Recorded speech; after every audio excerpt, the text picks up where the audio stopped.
When you open Fusion 360, you will be greeted by this interface. This is a data panel. Using the data panel, you can open designs or change themes. You use this button to hide the data panel or to show the data panel. First, let's open a design.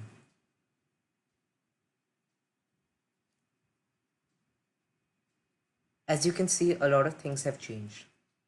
This is the browser. The browser shows all the assemblies and sub-assemblies of a design. Over here, I can select components, hide them, and show them again.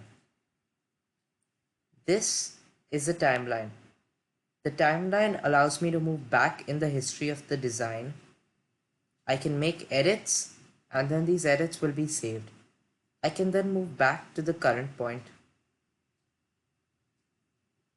This is the view cube. The view cube allows me to orbit around the design by clicking on it and dragging around. I can also click on a face to view the design from that angle.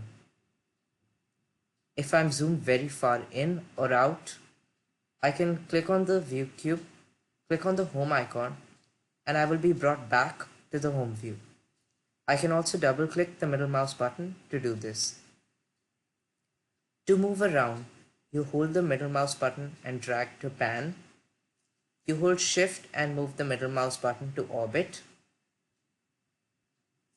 If you're coming from another CAD software, you can go to your preferences, pan, zoom, and orbit shortcuts, and click on the options and select the CAD software which you are coming from.